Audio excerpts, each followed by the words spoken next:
como pues más un poco especial, entonces me puedes café, pero con esa salida, no, no, no, ah, ya está, sí, sí, pues eso, listo, gracias.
Bien, muchas gracias por continuar aquí con nosotros. Damos inicio a la segunda parte de nuestro taller, que es lo que más nos interesa realmente de toda esta programación. Conocer cuáles son las impresiones de ustedes, conocer cuál es el aporte que los interesados, tanto estudiantes, académicos como arquitectos, nos pueden hacer en la construcción de esta política nacional de construcción sostenible. Les recuerdo que el deber ser de esta conferencia es justamente conocer sus impresiones y ver cómo se podría ayudar el proceso. Entonces, para estas intervenciones les agradeceríamos, aquí tenemos un micrófono, agradeceríamos que ustedes se acerquen, nos planteen su punto de vista, nosotros lo estamos recogiendo, luego pues lo procesamos y ojalá que pudiéramos tener un diálogo alrededor del tema. Quisiera iniciar con una pregunta y es, ya que estamos aquí en un recinto académico, ¿cómo la academia está entendiendo el tema de la sostenibilidad y cómo dentro de un plan de estudios se podría involucrar este tema? Estudiantes de la UAL tenemos aquí. Por favor, ¿nos podrías ayudar con esto?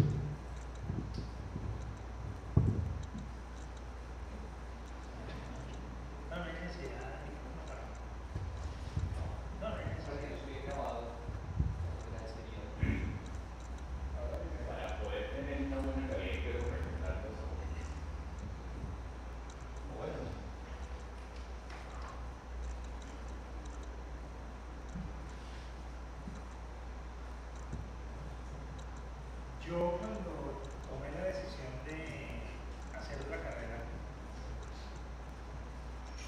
el motor principal fue por qué nos compramos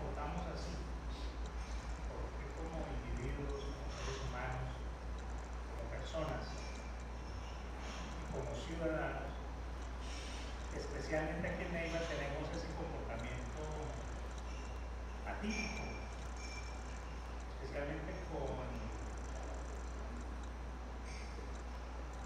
nuestros vecinos y con nuestro prójimo, pero especialmente con el entorno.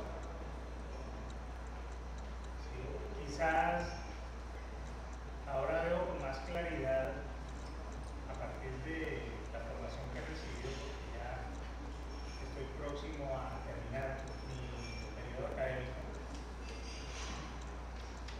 Siempre he postulado, y también con base ahorita de su charla, que siempre se desconoce la base de todo este tema que nos ocupa, y es que somos nosotros.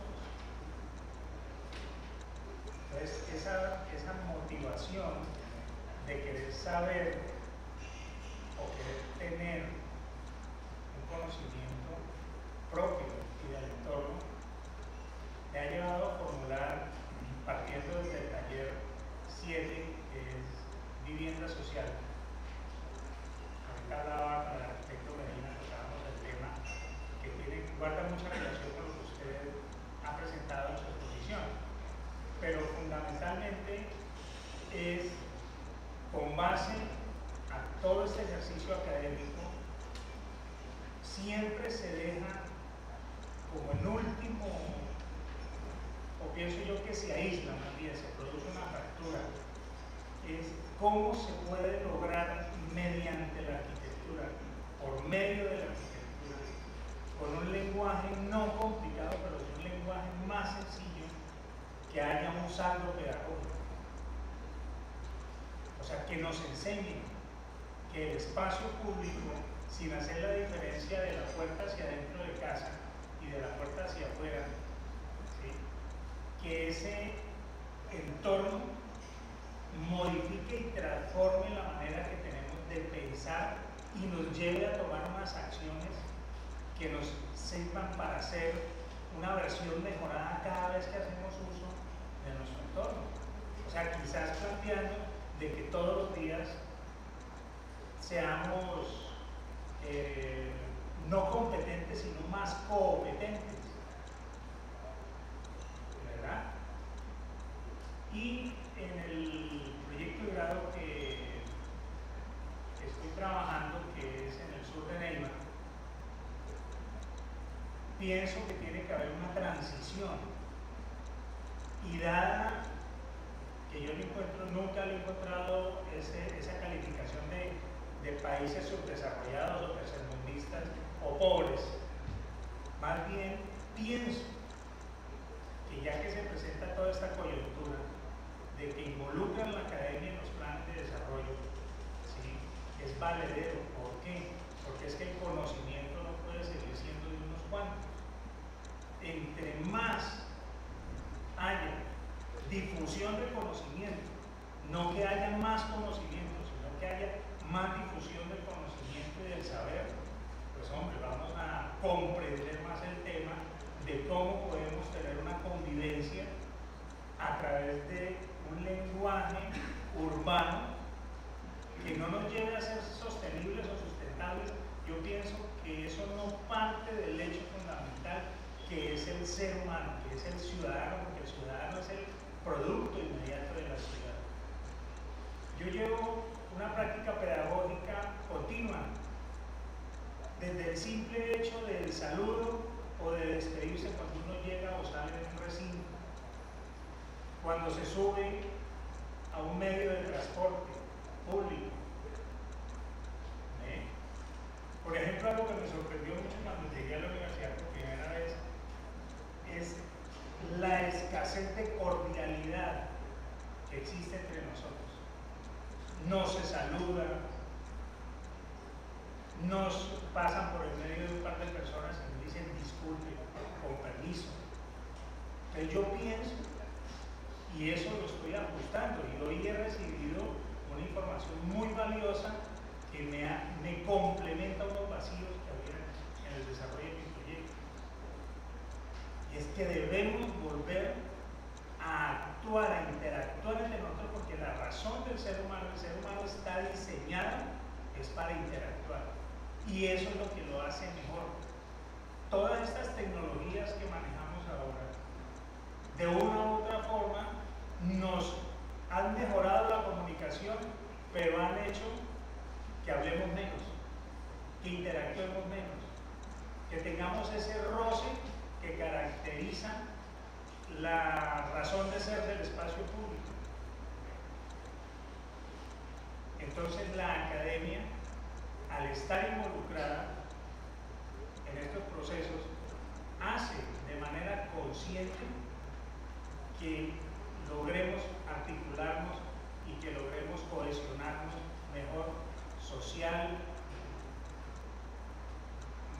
digámoslo económicamente, porque tiene que haber una dinámica, y se dejan de ir, se van soldando, llamemos eso, y dejamos de generar ciudades como es Neiva, que Neiva es una inmensa concha de retazos.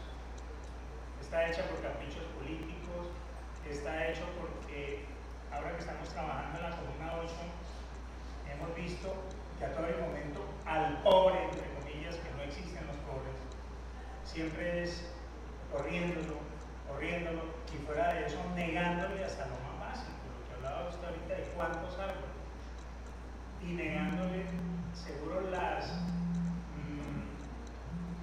lo sustancial que es tener un entorno no lleno de lujos, porque yo considero que entre más fundamental sea el espacio público, vamos a volver a un proceso de que cuando seamos más básicos en nuestros conceptos, vamos a comprender hasta dónde podemos llegar.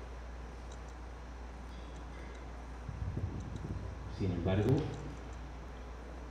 contra esta visión que me parece muy, muy importante y que comparto totalmente, que el arquitecto que nos acompañó esta mañana y que se tuvo que retirar lamentablemente, dijo que más o menos la academia y la arquitectura no deberían estar juntas.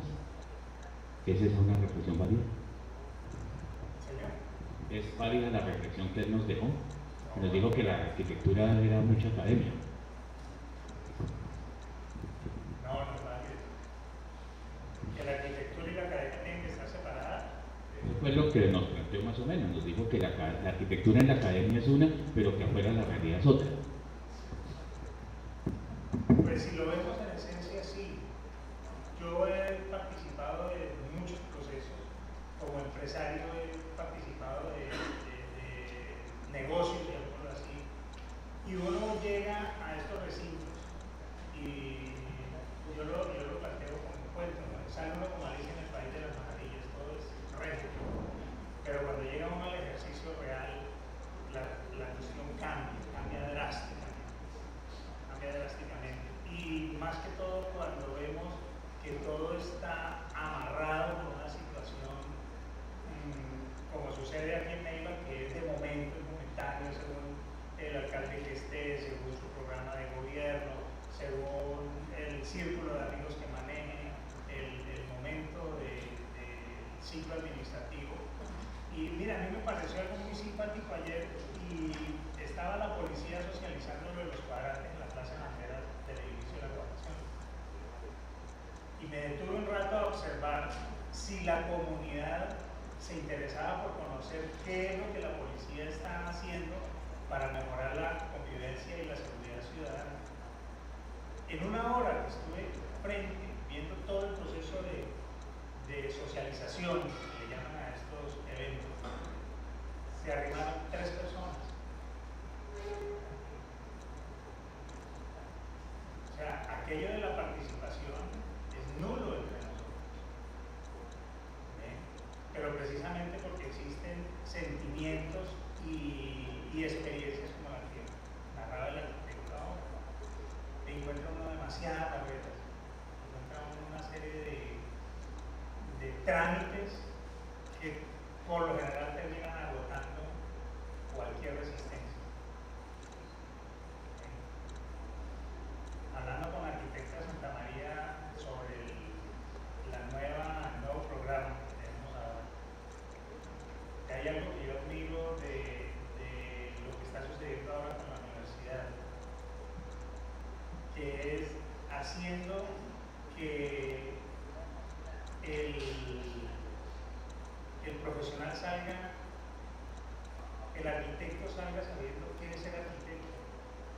que salga como arquitecto. ¿Okay?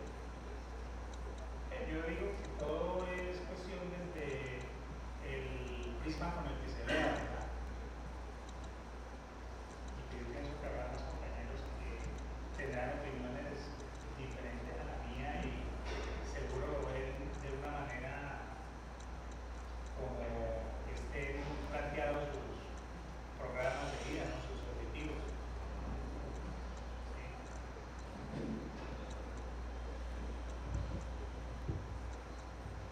Hay una buena asistencia de estudiantes y me imagino que también aquí tenemos en este momento arquitectos en profesión.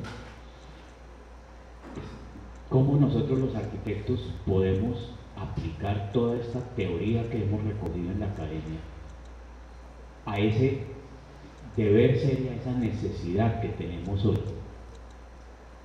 ¿Cómo ese ejercicio profesional de la arquitectura está diciéndole a una política que debería ser incluida?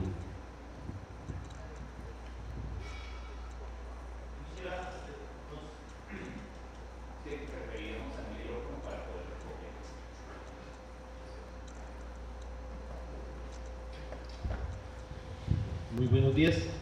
Yo quisiera hacer algunas observaciones. Primero, yo soy un profesional que se formó en los años 90 y veníamos de profesores que tenían una gran urgencia de entender el problema del crecimiento de la ciudad. Tal vez ustedes son muchachos que no lo perciben porque de pronto no es el cuestionamiento hoy por hoy. En ese momento el cuestionamiento de nuestros maestros era básicamente la capacidad de crecimiento de la ciudad desbordada por las herramientas de planeación. ¿Qué quiere decir? Que teníamos en los años 60, 70 y 80 ciudades que estaban creciendo a unos ritmos, estoy hablando de casos latinoamericanos, ¿sí?, a unos ritmos acelerados, muy acelerados, y eso estaba construyendo una ciudad por fuera de la legitimidad. O sea, estaba haciéndose ciudad, pero no ciudad dentro de la política urbana, pero era la realidad, la gente debía resolverla. Bien. Luego de ese momento, que en cierta fase de nuestra historia pues baja su intensidad, hoy por hoy, siendo una situación que debemos abordar, no es tan urgente o apremiante como lo fue en los años 70, 80, 60. Recuerden el proceso de violencia política. Ahí insisto mucho en la necesidad de conocer la historia. La historia en la academia se ve como un relleno, pero la historia le permite a uno construir contextos, no solo hacer, sino saber por qué hago y para dónde voy con lo que hago. Y lo que nos estaba contando es que la inmensa fuerza del proceso de violencia política en Colombia, que no ha cesado, pero que por lo menos en esa época estaba generando una migración, nos había desbordado toda capacidad de administración. Bien. Pero yo me formo en un momento en que esta demanda no era tan urgente, ya ha cesado un poco esa presión, pero me formo en una demanda diferente, en la del espacio público. Yo soy en cierta manera hijo de esa escuela del espacio público, donde el espacio público es muy importante y empieza a ser tema de estudio. Bien. Cada momento empezará a arrojar otros. Yo creo, estoy seguro que hoy en día hay otros cuestionamientos sin abandonar el tema de la administración de la ciudad, sin abandonar el tema del espacio público. Hoy lo ambiental está cruzando todo, pero uno siente en su ejercicio profesional que, tomando como ejemplo de lo que abordamos en el ordenamiento territorial, que es que hay una diferencia muy grande entre el mundo del ideal y el mundo real, y es un ejemplo puntual. En algún momento las ciudades ceden a las curadurías el control de desarrollo urbano. Bien. Un control que básicamente es econométrico. Ese control no tiene valor, hoy por hoy no está considerando un tema ambiental. Quiere decir que hay que incorporar en ese proceso de control de desarrollo de la ciudad el tema ambiental, pero peor aún, el control básico econométrico que estaba definido no se está dando. Primero, porque no todo el mundo tiene presupuestos altos para construir. Porque el proceso de legalización para una persona que tiene 18, 15, 20 millones, que está del orden de 1.800.000, 1.500.000, es significativo. Él lo piensa, él dice, como hablábamos hace poco con el arquitecto Juan Carlos Ogaza, eso me vale 2.000 ladrillos. Y me lo puedo obviar. ¿Por qué me lo puedo obviar? Porque no hay seguimiento. Las curadurías se nos volvieron notarías donde simplemente se precisa la buena fe, y en la práctica, ¿qué nos está ocurriendo?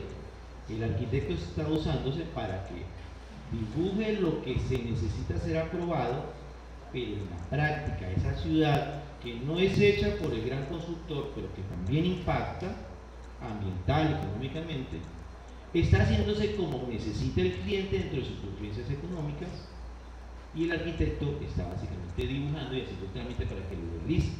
No hay control de la curaduría. La curaduría no está yendo, ni hay inspectores. Un tema es seguimiento, otro tema es legitimidad de la autoridad. Hoy por hoy, las curadurías, y el ejemplo de Medellín que citaron es un ejemplo bastante evidente, nos están demostrando que están perdiendo, nos está demostrando la realidad, que esas curadurías están perdiendo legitimidad, válidas en un momento dado, pero hoy se volvieron básicamente un tema muy interesante para el curador, en términos económicos. Pero para el resto de la ciudad se hace por requisito, por trámite, pero no está haciendo un proceso que realmente impacte la ciudad. A eso hay que revisarlo. Un tema de ser seguimiento, otro el de la legitimidad como tal, y otro es el de la flexibilidad. A veces la norma no tiene en consideración circunstancias muy propias de un cliente como tal, que tiene recursos escasos, que tiene necesidad de resolver su situación de vivienda, porque hay otra ciudad, la gran ciudad, la ciudad no la hacen solo constructores. Yo aprendí en mi academia que en la ciudad participan muchos agentes, muchos. Con Luis Carlos Jiménez aprendí que son muchos los actores. Yo somos salía al sur de Bogotá y entendía que la ciudad no solo era hecha por nosotros. De hecho, nosotros arquitectos somos uno más de esos actores. ¿Sí? ¿Cuál es nuestra responsabilidad? Es que frente a otros actores, nosotros somos actores calificados. Y ahí es donde radica nuestra responsabilidad.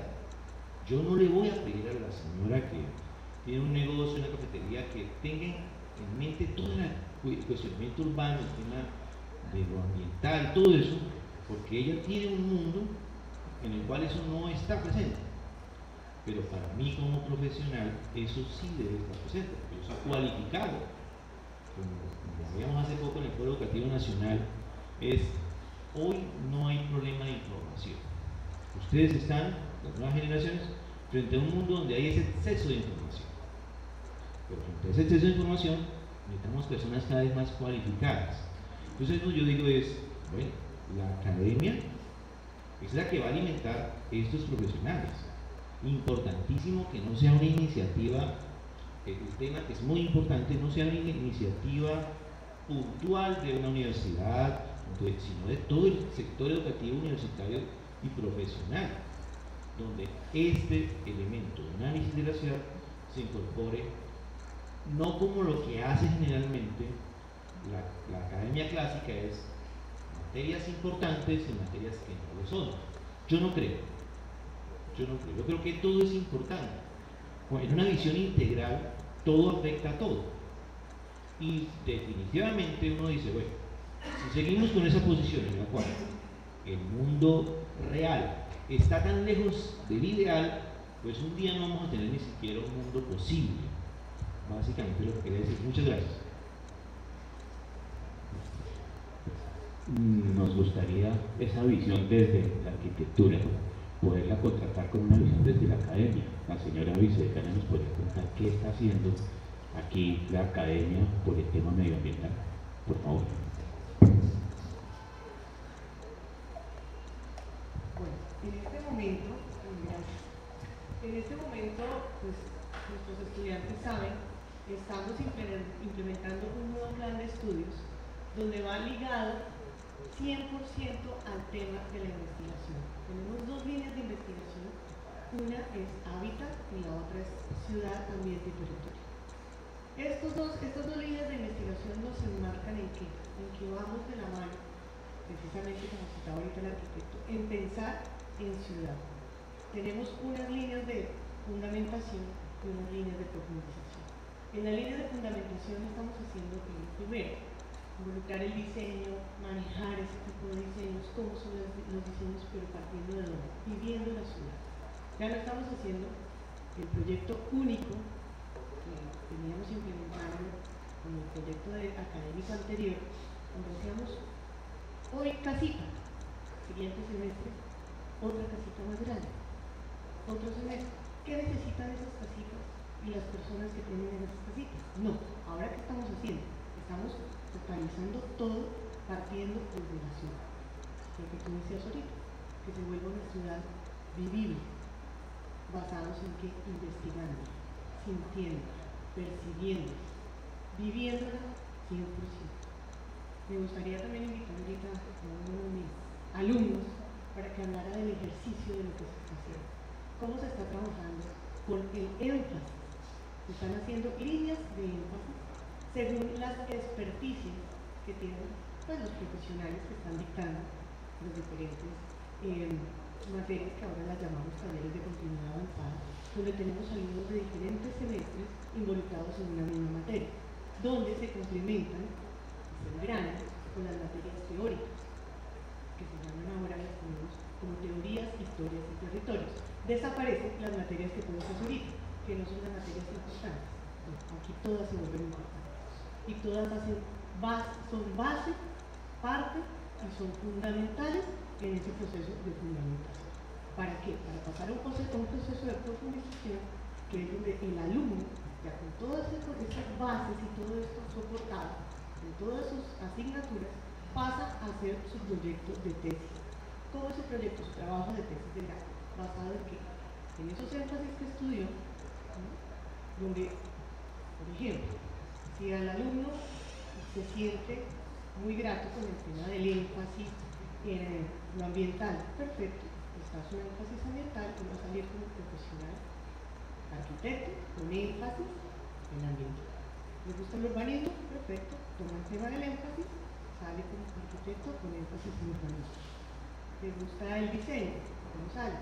Arquitecto con énfasis en diseño. Claro, eso está como manejado desde una perspectiva donde tiene que hacer una serie de talleres que acompañan a sus materias base, que serían los talleres de continuidad avanzada, y sus materias de teoría, historia y territorio, con ese énfasis.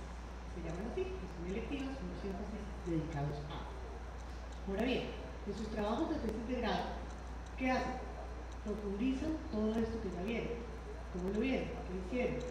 ¿Sobre qué énfasis están trabajando? Y lo más importante, ¿sobre qué líneas de investigación trabajaron?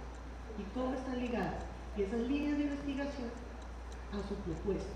¿Y qué legado están dejando en investigación hacia un futuro? Ya no son tesis que está buscando la universidad, que no sean tesis de aquellos que se quedaron ahí. Nosotros hacemos muchos ejercicios, sobre todo en la región, en la ciudad, que se quedan ahí, que están ahí guardados y que no han sido aplicados. Y desafortunadamente los entes gubernamentales no nos tienen en cuenta a la academia para todas estas diferentes investigaciones que hacen. Nos ha pasado que más de uno de mis chicos, desafortunadamente, así ya está, han ido a investigar algo. ¿Qué les han dicho? Usted tiene más de lo que tenemos aquí. Y es real. Y tengo ahí el personaje. Me gustaría que hablara. ¿Qué ha pasado? Hizo una investigación en cuarto semestre, tenía más formulado que lo que había pasado, que lo que estaban haciendo en la ciudad, sin estudios y contratado. Entonces dice uno, hombre, aquí se están haciendo cosas. Y la universidad sabe eso.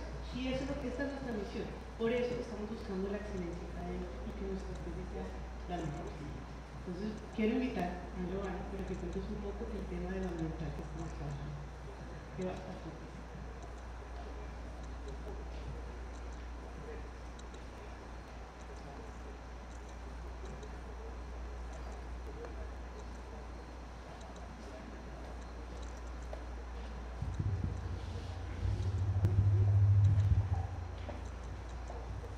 Buenos días. Como decía la arquitecta, nosotros a través del TCA2, que compone los momentos de quinto, sexto y séptimo en la Facultad de Arquitectura, pues hemos venido desarrollando un tema de investigación inicialmente que se centra exactamente en el sur de la ciudad de Neiva. Tenemos un área de estudio que contempla aproximadamente 183 hectáreas, está exactamente entre lo que es la carrera 33, Avenida Max Duque, y la ruta 45, carrera quinta. Ese punto, ese terreno, esa área de estudio, como nosotros la llamamos, tiene un elemento muy importante que tiene que ver con la parte ambiental, que es precisamente el plus que nosotros le estamos dando a nuestro proyecto dentro de todo el desarrollo investigativo y de diagnóstico, que es la laguna que se forma artificialmente debido al acuífero o el nacimiento de agua de la quebrada Matamundo, y que por ende también desde hace unos años ha recibido un nombre puntual, que es el de Jardín Botánico. Ahora, ¿qué empezamos nosotros a hacer? Empezamos a hacer un análisis serio y concertado, hasta disertado también con algunos sectores de la comunidad del entorno inmediato sobre la parte ambiental de este terreno. Nosotros nos dimos cuenta de que hay tres afluentes hídricos muy importantes, que son la quebrada Matamundo, que es, como les decía, donde se forma el cuerpo de agua de la laguna del Jardín Botánico. Más al sur está la quebrada La Carpeta, y ya casi que en su línea de perímetro urbano de la ciudad de Neiva está la quebrada Barrialosa. A fin de esto, nosotros empezamos a mirar de qué manera podíamos aprovechar estos cuerpos naturales, estos elementos naturales, para así empezar a desarrollar ciudad desde ese punto, para formar centralidad, pero sentíamos que debíamos partir de algo. ¿Y cuál fue ese algo que tomamos? Pues el elemento ambiental. Consultando el plan de ordenamiento territorial de la ciudad de Neiva, el acuerdo 029 del 2009, 026, perdón, del 2009, nos dimos cuenta de que la ciudad de Neiva ya tiene la intención de manejar unos parques de ciudad en esa escala aquí en la capital huilense. Entre esos parques está el Parque del Jardín Botánico. Entonces nosotros dijimos, bueno, a partir de este elemento vamos a empezar a formar la centralidad, y esa centralidad que nosotros formemos la conformaremos de tal manera de que se irradie ciudad, pero no como siempre se ha venido haciendo, sino ya de una manera distinta, como dándole ese componente, dándole ese plus que es la parte ambiental.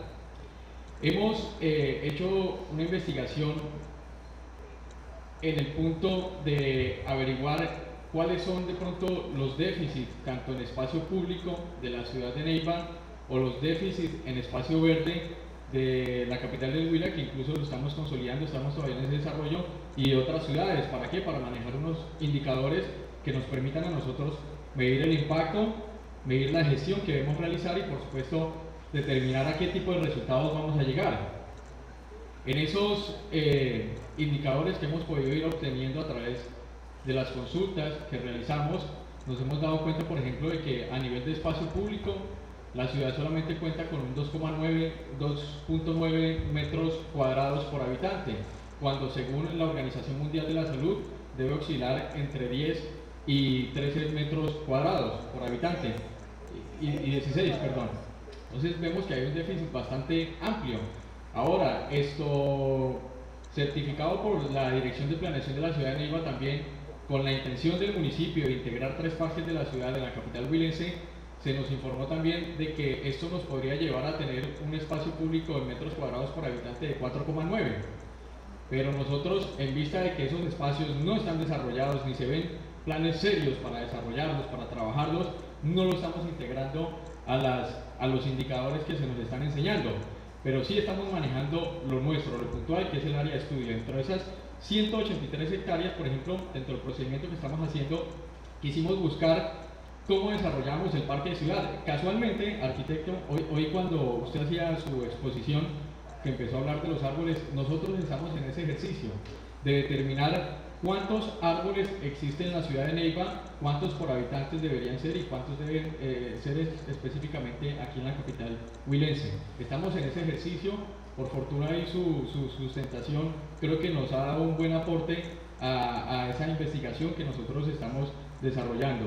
Bueno, entonces a partir del parque de ciudad vamos a generar, como les decía, la centralidad, vamos a hacer un replanteamiento de usos de suelo, no vamos a tomar en cuenta lo que tiene el municipio y también vamos a hacer una propia propuesta de implantación vial. En la actualidad ahí existe una implantación vial, pero consultando con el director del POT actual, el arquitecto Augusto Borrero, se nos informó de que esa implantación vial que hay en el sector no va a ser aplicable, no va a ser utilizada. Y teniendo en cuenta de que el municipio está trabajando en el diagnóstico, en la evaluación de la ciudad de Neiva para hacer una reformulación del plan de ordenamiento territorial, nosotros nos aprovechamos de eso también para hacer nuestra propia propuesta en cuanto a uso del suelo, en cuanto a implantación vial, pero siempre articulando todo con la parte ambiental. ¿Cuál es la parte ambiental? La laguna, que es el potencial que nos va a dar para desarrollar el parque de ciudad, y por supuesto las 3 quebradas que hay ahí. Eso nosotros lo vamos a manejar. ¿En qué aspectos? En la parte de rondas hídricas, en la parte de zonas de protección y manejo ambiental, y por supuesto la parte principal, que es el parque como tal, que nos va a permitir también integrarlo a una serie de proyectos que más adelante ya algunos compañeros lo han pensado así, se conviertan en proyectos de tesis, que va a ser un jardín botánico que permita el tratamiento y la implantación de especies de flora y que por supuesto permitan también una reforestación en el entorno que conlleve a un mejoramiento de la fauna. Quiero comentarles de pronto cómo hicimos para determinar un área específica a lo del parque de ciudad, para así generar lo que es o lo que podría ser eventualmente el perímetro de este parque de ciudad.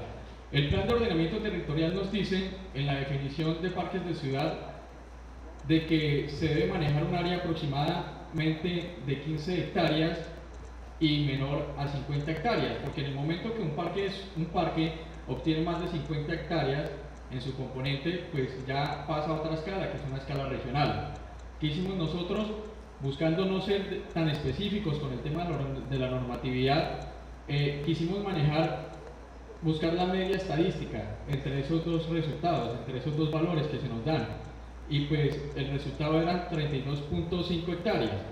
Dijimos, apuntémosle a la media, que no trabajemos ni con lo mínimo requerido ni con lo máximo para que no se nos aproxime a la escala de parque regional. Y a partir de eso, pues teniendo en cuenta la unificación o la conexión ecológica que vamos a tener nosotros en el área de estudio con esas 3 quebradas, pues nos dio al final un resultado de 35 hectáreas, que es lo que vamos a manejar inicialmente dentro del parque de ciudad. Pero viene lo que les estaba diciendo entonces de que a vamos a anexar una serie de proyectos también, que es donde se desarrollará el Parque de Jardín Botánico y también un espacio para investigación científica biológica.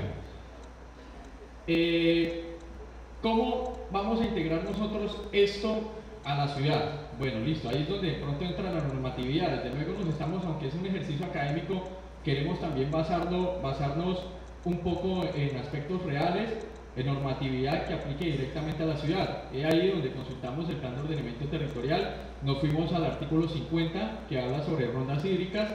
Ahí se nos especificaba de que podíamos hacer uso de las rondas hídricas para manejar espacios de recreación pasiva o contemplativa. ¿Qué más? Miramos el artículo 51 de zonas de protección y manejo ambiental.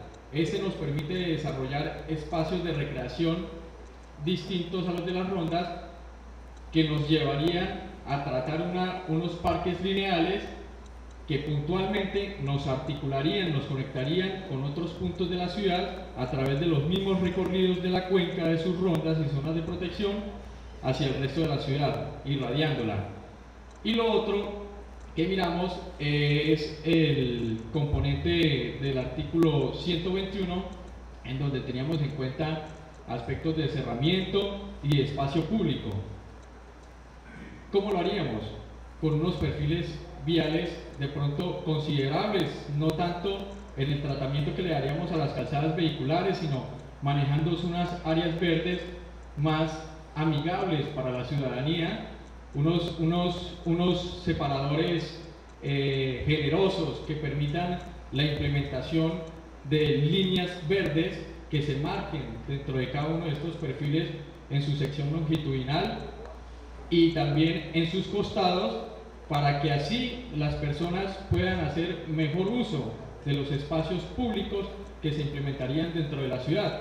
Y por supuesto no estamos dejando de lado también el tema de las ciclorrutas, que más que incentivar a la gente a que las utilice por hacerlo así de un modo muy sencillo, es permitirles también, pues que Neiva es un clima muy caliente, Neiva tiene un clima con temperaturas muy altas, pero es que si en Neiva las ciclorrutas no se les da un tratamiento apropiado, con vegetación, con protección natural, pues difícilmente las personas vamos a poder utilizarlas. Por eso es que los perfiles viales que nosotros estamos planteando dentro del proyecto de investigación, además de permitirnos articular ese punto de la ciudad con el resto, pues vamos a generar un verdadero disfrute paisajístico, y va a ser generoso con cada uno de los ciudadanos, no solamente que habiten en ese punto, sino que de una u otra manera van a permear en el punto por las distintas actividades que se generarían más adelante, arrancando por el tema del Parque de Ciudad, Jardín Botánico y todo lo que he mencionado. Estos ejes vehiculares, entonces, como les decía, irían acompañados por espacios peatonales amplios, las ciclorrutas, todos marcados con una buena arborización que permitan su disfrute, sus recorridos.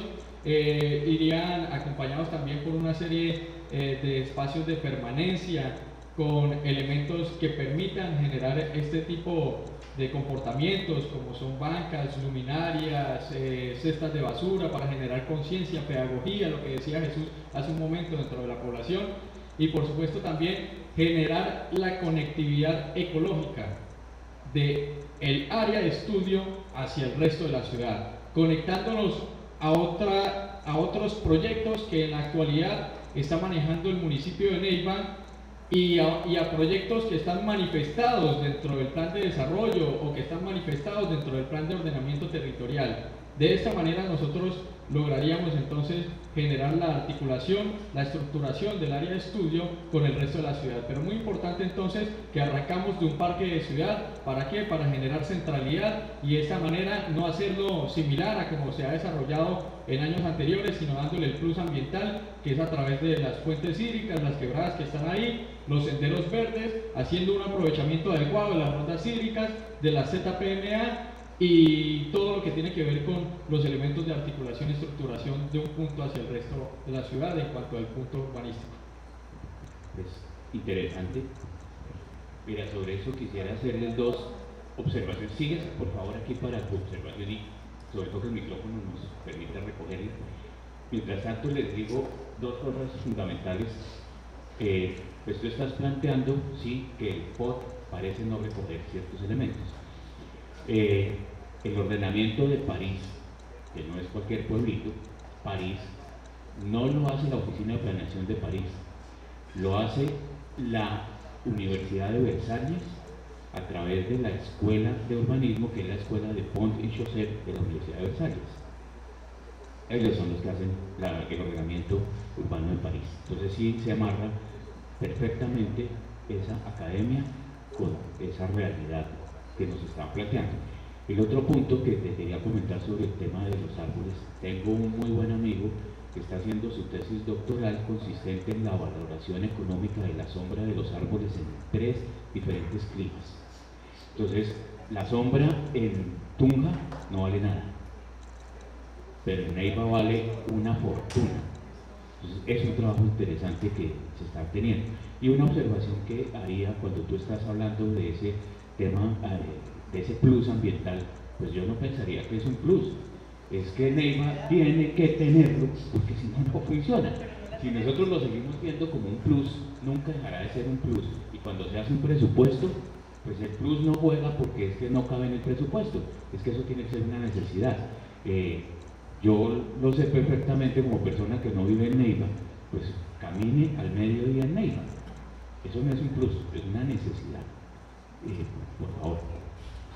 Buenos días, mi nombre es Diego Daza. Yo soy proyectista en el pues quisiera, no tengo mucho conocimiento del proceso que ustedes manejan pues, desde la universidad para digamos esa investigación que están haciendo con respecto a la ciudad, pero me crea una inquietud basado en eso. Siempre pues digamos con el tema de que se puede tratar de involucrar la academia un poco más con la parte ya de la ciudad, de la misma construcción y de estas actividades que uno genera.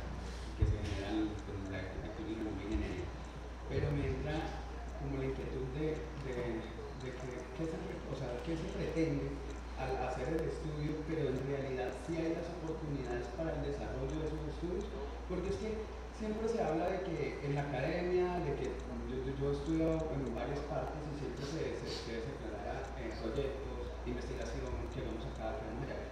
Se llegan a esos proyectos, se hacen esas evaluaciones, se hacen los estudios, pero cuando se van a desarrollar, entonces vienen varios inconvenientes. Entonces viene la maquinaria política, de que los alcaldes que no están en acuerdo con el desarrollo.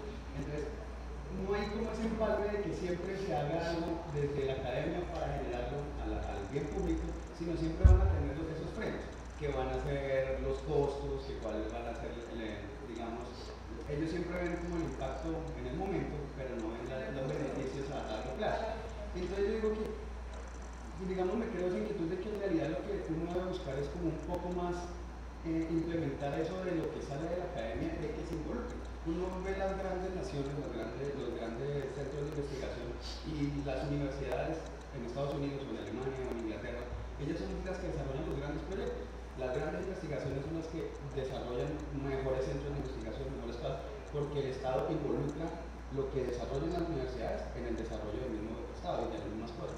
Pero en Colombia no hacemos eso, acá se vuelve burocrático, se vuelve de los amigos de los amigos, el político que llegó, pero entonces nunca ha habido ese empalme entre la academia y digamos la parte ya digamos, de la ciudadanía y del desarrollo de las ciudades. Otra cosa que también siempre he visto en el tema de ese empalme es que, por ejemplo, siempre las universidades plantean de que se desarrollen varios sistemas de fluidización de la carrera, que las tesis, que los proyectos de grado, que los seminarios, pero en realidad yo fui partícipe de otro proceso que era el de pasante, el de ser pasante. Todas las empresas ahorita usan mucho ese sistema porque les sale en costos mucho más baratos, pero las universidades no lo hacen, incluyendo los estudiantes, porque a veces prefieren que son cosas más fáciles de un seminario que ya con eso termina una carrera, pero no en desarrollar realmente y hacer realmente lo que es, digamos, la conexión con el mundo exterior, que es empezar a desarrollar la labor y empezar a desarrollar ese trabajo. Entonces yo digo que es más de esa falencia de incentivar de que desde la universidad se generen cosas y además de eso que el capital humano también empiece a desarrollar su mismo trabajo. Yo pues también basado en eso pues siempre uno en los grandes proyectos y sobre todo en estos proyectos de urbanismo sostenible y digamos no solo en la ciudad sino también en viviendas, en el mismo campo, en las mismas partes donde pueden desarrollar. Siempre los problemas más grandes son de inversión, porque el Estado apoya muchas cosas, pero como decía el caballero, hay muchos requisitos, muchas cosas, mucha tramitología, que en realidad no dan esos proyectos y los vuelve más costosos y le genera sobrecostos. Además de que por lo general, si uno va a importar tecnologías que ayudan para mejorar el medio ambiente, para purificación del agua, para optimización, nosotros también tenemos recursos, digamos, de manera artesanal que pueden mejorar y mitigar muchas cosas de eso. Pero en realidad, si no se crea esa cultura, partiendo otra vez desde la universidad, a desarrollar ese tipo de proyectos para la ciudad y mostrando de que sí son en realidad, pues, digamos, rentables a largo plazo y que nos ayudan para la mejora del medio ambiente, pues no se estaría haciendo nada. Y el gobierno, pues digamos, nunca va a haber ese incentivo de que el gobierno dé los recursos y dé las facilidades para el desarrollo de esas actividades. Otra cosa que también quería tocar es que básicamente también he visto bastante el tema de que hay muchas empresas internacionales que tienden a apoyar mucho ese tipo de proyectos, pero a veces tienden a robarse los proyectos a las personas que pronto son los que crean algunas cosas y le dan cualquier cosa que se llevan los proyectos para desarrollar en otras cosas, o son restringidos para ciertos, pues también hay pasa una maquinaria política, algunas cosas, y por lo mismo el manejo del dinero que se genera entre esos grandes proyectos, entonces siempre se los otorgan a grandes empresas, a grandes cosas, pero en realidad los microproyectos tampoco tienen un avance. Entonces yo creo que es como más de incentivar un poco esos mini proyectos y que el Estado también haga un poco esa conexión entre la academia y eso para empezar a desarrollar algún de ese tipo de desarrollo, porque si si no estamos hablando de que nunca vamos a tener algo, porque la educación cada vez es de menor calidad por muchas cosas. Y lo poquito que se puede hacer no tiene gran desarrollo, entonces siempre estamos como quedándonos en el mismo estancamiento. Y después nos quejamos de que vienen otras empresas, hacen las cosas, se llevan los recursos y nosotros nos quedamos con el. Claro, sí, señor. Perdón, alguien atrás levantó la mano y después te doy la palabra. ¿Listo? Por favor. Bueno, ¿me recuerdas tu nombre, por favor? Diego, ¿tú de qué universidad eres? ¿Del Tolima? Eres ingeniero, ¿verdad? ¿Qué es? Política, ingeniería, bueno, bien. Yo creo que la Universidad Interamericana piensa un poco diferente a lo que obviamente tú traes de conceptualización de donde estudiaste. Pues básicamente, para quienes no me conocen, soy la directora de la UCSI, que es la Unidad de Ciencia e Investigación del Programa de Arquitectura, y nosotros sí estamos haciendo unas cosas a favor de lo que todo lo que nombraste acá. Nosotros sí lo estamos haciendo. Básicamente, hay algo que quisiera comentarles a aquellos que no están vinculados directamente a la academia, es lo siguiente. Nosotros sí estamos haciendo acercamientos totales con la administración, independientemente si sea de local, o sea, de alcaldía, sí lo estamos haciendo. Dos, por ejemplo, nosotros en este momento tenemos desde la UCSI semilleros de investigación. Los semilleros de investigación tenemos bastantes, ¿cierto? Por ejemplo, está Innovar, que es el primer compañero nos apuntó, que es con un énfasis totalmente ambiental. Hay otros, por ejemplo, de ciudades prósperas, que es de espacio público. El espacio público es organizado desde el Instituto de Bienestar Familiar, Bogotá, con una directriz de incorporación en el plan de ordenamiento territorial del espacio público para niños, niñas y adolescentes. Y Neiva es una ciudad piloto dentro del marco de 23 ciudades adicionales en el país. Y lo que está buscando el instituto es que Neiva se logre certificar como una ciudad próspera. Entonces, el acercamiento que se ha tenido con la academia es el siguiente. El enlace, obviamente, es el municipio, y el municipio tiene la Secretaría de la Infancia, la Mujer y la Adolescencia, trabajando de la mano con el Instituto de Bienestar Familiar local. Y la academia está trabajando en proyectos de tesis para inclusión de ese espacio público de niñas, niñas y adolescentes en la Comuna 8, que es una comuna prioritaria para la administración. ¿Y qué estamos haciendo ahí? Básicamente, de hecho, el viernes pasado, fuimos la primera universidad en hacer el foro académico, después de que el Instituto de Bienestar Familiar recorrió las 24 ciudades del país en una socialización de 6 meses. Y nosotros fuimos la primera en hacer la socialización y el foro académico para replicarlo en el país. ¿Qué pasa? Nosotros cómo nos estamos vinculando, no simplemente es por el tema del semillero de investigación, sino que las personas que están desarrollando ese proyecto de tesis se han unido con otros compañeros a hacer ciudad. ¿En qué sentido? En articular esa propuesta de espacio público a unos equipamientos y al tema del sistema vial. ¿Sí? ¿Qué pasa con eso? Eso para nosotros es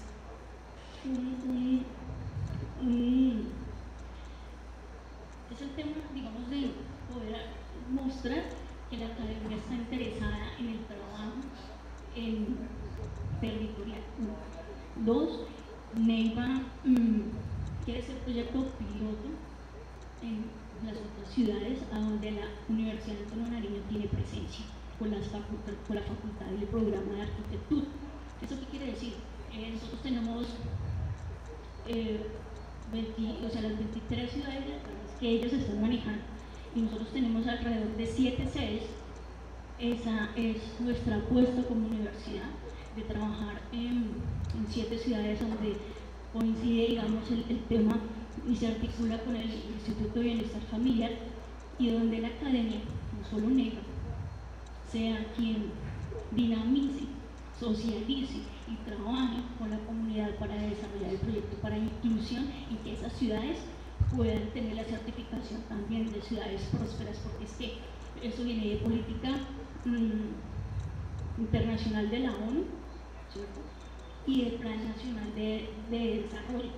Cuando entonces el gobierno nos dice, señores, a todos los alcaldes y a todas las ciudades escogidas, ustedes tienen déficit en el espacio público, aparte de eso necesito que ustedes hagan esa inclusión de esa variable en el POT, ¿cierto? Y todos están haciendo revisión. Entonces, obviamente, estos resultados y el trabajo con la comunidad y los trabajos en el taller, más otro tema, no solamente el de tesis, sino de una continuidad en el proceso para que el proyecto en realidad sea sostenible, es ahí a donde la universidad está haciendo presencia. ¿Sí? Por ejemplo, ese es uno de los ejemplos de lo que estamos trabajando en la UCSI y en la facultad y en la universidad y en el programa. Entonces, como ves, creo que con esos ejemplos te respondí las preguntas que tenías en el cuaderno, ¿ves? Eso. Entonces, no sé si a todos les quedó claro, si te quedó claro.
Tengo una,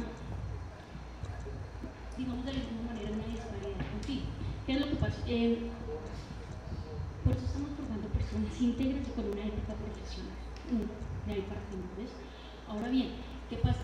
El tema, en realidad, es de que esto sea continuo. Y resulta que, por ejemplo, la Universidad Antonio Nariño, que, por ejemplo, con el Instituto de Bienestar Familiar, que somos el socio estratégico, y es porque tienen la voluntad política de hacerlo. Entonces, ahora bien, ¿qué es lo que uno tiene que revisar? ¿Cierto? Es a quién les interesa el tema para poder uno trabajar con ellos. A los que no les interesa, o sea, no pierden el tiempo. ¿Sí? Entonces, ¿por qué? Porque entonces es un desgaste, es algo que no se va a realizar, que no, creo que no va a generar ningún resultado.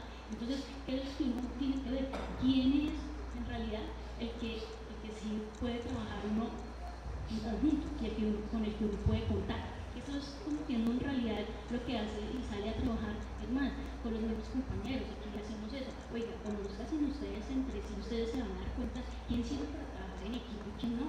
¿Sí me entiendes? Entonces, ¿qué es lo que termina pasando? Uno reconoce a sus compañeros y uno sabe, este es perfecto o este definitivamente no me sirve, entonces uno va haciendo un lado. ¿Sí? Entonces uno va direccionando las cosas de tal manera que uno sea tan acertado en buscar un socio, así sea un compañero. Es como cuando te casas, ¿sí? O cuando tienes una novia, ¿sí? O sea, empiezas a ver entre todo el resto de cosas, a ver qué te sirve. Es empezar a ser selectivo, ¿entiendes? Ese es el tema, ser selectivo en buscar al compañero, a buscar un socio estratégico para trabajar. Obviamente hay personas que no les interesa, hay entidades que no les interesa, pero entonces la idea es trabajar de la mano y empezar que nuestros alumnos entren a tomar decisiones y que de una vez vinculados desde la práctica profesional puedan, digamos, comenzar a trabajar. De hecho, el instituto está muy interesado, por ejemplo, en que las personas que están desarrollando los temas de, digamos, de conectividad con el instituto entren a trabajar al instituto como practicante. Están interesados que cuando salgan y se gradúen entren a trabajar. ¿Por qué? Porque va a ser una política que va a tener un desarrollo y un sostenimiento, que es una garantía. ¿Sí? Ahora bien, ¿qué pasa? Por ejemplo, está haciendo el tema de concurso de unos papers, ¿sí? Entonces, ese concurso no es para poder que nos conozcamos como academia, que podamos tener relevancia territorial, local, nacional e incluso internacional, porque pues, obviamente serán los primeros invitados a un foro internacional, precisamente para hablar del espacio público incluyente en ciudades sostenibles, en ciudades prósperas. Entonces, es como eso nuestro trabajo, y entonces aquí lo que estamos formando y lo que estamos buscando como academia, como universidad, como curso, es que nuestro perfil de arquitecto, pues obviamente sea de gerencia, es una gerencia. ¿Sí? Entonces, esta gerencia, ¿qué es? Implica ser tú un coordinador de un equipo, el que dirige un equipo, el que direcciona un equipo y el que va a empezar a tomar decisiones. Eso es lo que la universidad está buscando ahora con, digamos, el perfil de arquitecto. Entonces, digamos que ya van a empezar a tomar posicionamiento, ¿cierto? Nuestros alumnos y nuestros egresados. Eso es. Porque, aparte de eso, nosotros estamos haciendo unas convocatorias, haciendo la participación en los semilleros. Nosotros estamos trabajando momentos, estamos trabajando el tema de programas con la misma universidad, intersedes con la UAN. Estamos trabajando el tema con otras universidades locales y con, por ejemplo, la Universidad de los Andes, la Universidad Nacional. Ya hemos empezado a tener acercamientos. Por un lado, nosotros tenemos ya 2 semilleros, uno obviamente desde la parte, el otro yo, que es una parte más de topografía, más sensible, y tenemos otro que estamos trabajando con el programa de derecho en Milares, ordenamiento territorial, pero normativo, o sea, con abogados. Entonces, mira que no solamente se nos está quedando en el hecho de que diseñemos, sino que aparte de eso, diseñemos y miremos la norma. Entonces es como eso, ¿no? No sé si alguien... Perdón, nos queda espacio para una intervención porque parece que ahora después hay otra actividad, entonces les agradecería una intervención muy puntual para poder ajustar al horario que nos han solicitado. Bien, no, muchas gracias. Simplemente para hacer una réplica, primero aceptar la observación y la sugerencia que me hace el arquitecto con referencia a no determinar en la parte ambiental como un plus, sino reconocerlo como una necesidad básica aquí en la ciudad de Neiva. Y segundo, como réplica, y para responderle a Diego, pues comentarle que este es un proceso que nosotros apenas iniciamos este semestre en la jornada académica. debido precisamente al vuelco que tuvo el programa académico de la Facultad de Arquitectura, y por ende pues ya hemos venido obteniendo unos resultados dentro de la investigación que llevamos, ¿cierto? Con referencia a lo que usted comentaba, de que buscar que esto no se quede solamente en lo académico y buscar otros espacios para que permitan el desarrollo del mismo, pues le comento de que precisamente en el día de ayer tuve la oportunidad, bueno, en vista de que el viernes pasado hubo una entrega oficial de 20 hectáreas de ese sector que mencioné que hace parte del área de estudio nuestra, hubo una entrega de 20 hectáreas al municipio para poder desarrollar allí los temas referentes a jardín botánico y parque de ciudad. Pues yo tuve la opción ayer, estuve hablando con el secretario general del municipio de Neiva, con uno de los asesores privados del alcalde, y posteriormente tuve el acercamiento con el alcalde, en donde le comenté nuestra posición, nuestra investigación, lo que estamos desarrollando y el alcance que pretendemos darle al proyecto. De esta manera que quise darle que pasar esto de lo académico a hechos más contundentes o a hechos más reales. Y precisamente estamos iniciando de lo micro, arrancamos desde dentro de la institución educativa, pero mire que ya nos empezamos a abrir en el contexto, ya vamos a pasar a un marco administrativo municipal. El alcalde se comprometió a respaldarnos nuestro, nos va a ayudar, precisamente en los próximos días vamos a tener una reunión Dios mediante con el director de planeación, el ingeniero Augusto Borrero, y con el secretario de Medio Ambiente. A partir de ahí, dependiendo de nuestra propuesta, de la magnitud del proyecto, como se determine, vamos a tener ya una charla puntual con el alcalde y en adelante pues tendrán que seguir dándose una sucesión de pasos que permitan el desarrollo del mismo y la intervención. Ahora, otra cosa, este proyecto que nosotros estamos realizando no es un proyecto para 6 meses, es un proyecto que está pensado para que se realice a largo plazo. Como les explicaba al comienzo, en el TCA2 hay momentos de quinto, sexto y séptimo semestre. ¿Qué va a permitir esto? De que ya no sea como se hacía antes, de que se iniciaba la fase investigativa y se hacía la propuesta arquitectónica al final del semestre, no. Ahora vamos a un paso más lento pero más seguro, con una investigación más seria. Como le digo, ya hay elementos de disertación, de concertación nuestros y con la comunidad, y a lo que nos va a llevar es que haya también un seguimiento a cada uno de los pasos que estamos dando ahora, que se harán en el próximo semestre y en el siguiente, y seguramente más adelante lo sigamos trabajando desde la institución de educación superior, como es la Universidad Antonio Nariño, dentro del plan de semilleros de investigación que maneja el liderazgo del arquitecto en la UCSI. Muchas gracias. Bueno, pues muchísimas gracias por las participaciones. Le damos la palabra al ingeniero César del Consejo Nacional Profesional de Arquitectura y Carreras Sociales. Buenos días a todos. Algunas observaciones valiosas. Me ha gustado mucho la discusión que se ha generado. Quisiera resaltar como algunos puntos importantes, o que yo considero importantes. Hay que empezar a disminuir brechas entre los arquitectos que están en proceso de formación, los estudiantes, y los arquitectos en su ejercicio profesional. Y hay que también empezar a disminuir esas brechas entre el ejercicio profesional del arquitecto y las entidades gubernamentales. Llevamos muchos años diciendo y echándole la culpa a muchas cosas que pasan en el sector público, que son una realidad, pero eso como que nos blinda a decir, ¿verdad? Entonces, lo que pasa es que hay corrupción. Claro que la hay, pero hay corrupción porque hay dos actores, el que pide y el que da, o el que recibe y el que ofrece. Acá el problema no es quién pidió primero y quién ofreció después. Acá el tema es que hay dos actores claros y hay que empezar a reducir esa brecha y también entender que hay un entorno real. Entonces, cuando nosotros pasamos de transición a la primaria fue un lío complicadísimo. No me acuerdo mucho de eso, me acuerdo más cuando pasé de la primaria al bachillerato. Ya no llevaba lonchera y me daban plata. Y pasar a la universidad fue otro cambio radical. Entonces, no podemos pensar que ese cambio de arquitectos a la vida real sea traumático y sea desarticulado. Pues hay que enfrentarlo. Y debemos enfrentarlo con lo que eso implica, con la realidad que hay afuera, y debemos asumirlo. Y acá quiero resaltar unas palabras muy valiosas que nos dices, y es el tema de la gerencia.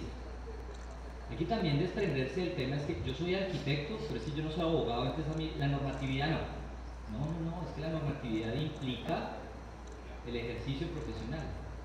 O es que yo soy muy bueno haciendo diseños, pero es que yo no soy buen vendedor, yo no. Entonces voy a contratar a alguien de marketing para que venda mi proyecto y mi diseño a alguien de marketing. Entonces hay un tema de formación integral que es lo que va a permitir hacer ese acercamiento con el sector público. Yo no puedo seguir pensando que hago proyectos, quedan ahí, investigaciones muy valiosas, pero tengo que tener las competencias para venderlas, para ofrecerlas, para gerenciarlas, para ir, para hacer la interventoría, para hacer... No, la interventoría no tiene que ser otro, claramente. Pero es ese tema, que si yo logro un proceso de formación íntegro e involucro otros profesionales, pues voy a tener la garantía de que esos proyectos pueden llegar e ir más allá. Si en el proyecto, desde la Facultad de Arquitectura, desde la Escuela de Urbanismo, desde donde sea, debo hacer alianzas estratégicas con otras facultades y traerme un equipo de abogados y traerme un equipo de marketing y voy a hacer otra barbaridad, no sé, ahí es donde los proyectos empiezan a generar valor agregado. Y quizá la estrategia de acercamiento pueda ser diferente y pueda obtener resultados. Con seguridad van a seguir habiendo siempre instituciones que no les interesa participar, con seguridad van a seguir existiendo alcaldes, gobernadores y demás que no están interesados en los proyectos, que tienen otras cosas, pero esa no puede ser la disculpa para no empezar a hacer. Entonces la invitación es a continuar con este tipo de proyectos que se hacen desde la academia, hacerlo extensivo a otras instituciones, empezar a trabajar en red, y pues esos son los espacios iniciales que intentamos generar desde el Consejo Profesional de Arquitectos. Sea esta la oportunidad para agradecer su asistencia, su participación. Nosotros venimos a contarles el cuento. Nosotros organizamos una correría, una maleteada de ir a diferentes ciudades a contar qué estamos haciendo, y pues para eso hemos contado con la valiosa colaboración del arquitecto Gabriel. Pues porque es que nosotros no traemos las soluciones tampoco. Exacto, no hay una fórmula mágica. Nosotros traemos unos conceptos, para algunos muy académicos, para otros realmente que tengan la claridad y visión para aterrizarlos a sus proyectos, lo harán. Podemos salir de acá y decir, muy bonito la presentación, ojalá me la manden, de hecho en la página web va a estar colgada para que ustedes la puedan tener, y dejarlo así simplemente. Otros se llevarán el ejercicio, harán más investigación y lo aterrizarán. Entonces cada quien tiene la opción de llevarlo hasta donde quiera, pero es lo que hacemos, y seguiremos en la tarea. Entonces pues muchas gracias a todos por acompañarnos, muchas gracias por su asistencia, sus aportes. A las 2 de la tarde vamos a tener una charla del Consejo Profesional, de qué hacemos, para qué servimos, para los estudiantes empezar también a decirles, oiga, ¿cuál es su compromiso ético frente a la profesión? ¿Cuál es ese? Vi que hoy entregamos libritos rojos, esa cartilla de código de ética, que no se convierta en el documento y ir a dejar por allá debajo, sino que se convierta realmente en la guía de mi ejercicio profesional. Entonces vamos a tener una charla de 1 hora, vamos a hablar de eso, vamos a contarles qué hemos hecho, y pues nada, están cordialmente invitados a que nos veamos a las 2 de la tarde y continuemos con esta actividad. Muchas gracias a todos. Gracias. Ya para terminar este taller, entonces, aprovechando las palabras del Consejo Profesional y aprovechando que estamos a puertas de un Mundial de Fútbol, quisiera unir el Mundial de Fútbol con el Consejo Profesional. La labor de ser del Consejo Profesional es justamente velar por el comportamiento ético de la profesión. No podemos seguir permitiendo que en un Mundial de Fútbol se meta un gol con la mano y venga el periódico a decir que es la genialidad de Maradona y la mano de Dios. Muchas gracias.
pongámosle los ojos ahora para que en 100 años esas ciudades no tengan problemas. Por favor. Ahora,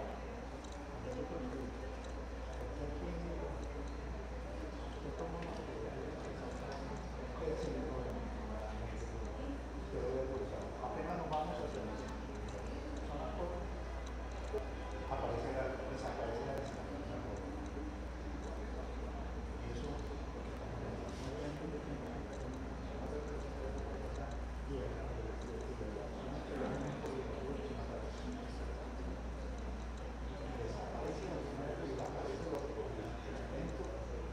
calles.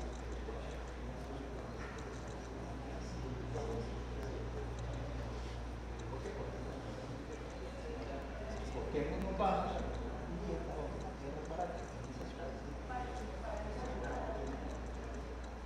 Donde podemos dejar los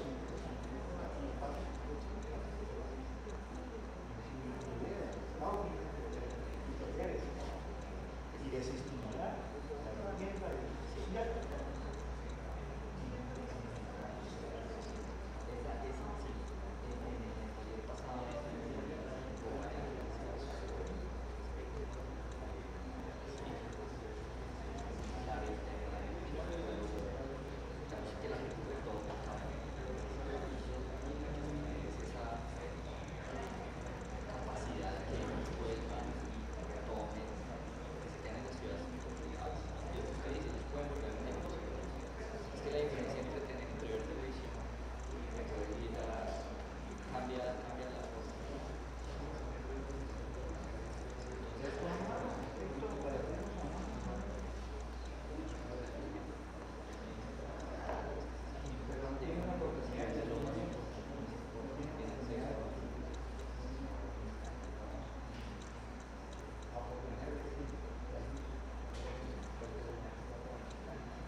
Estamos en el 80% de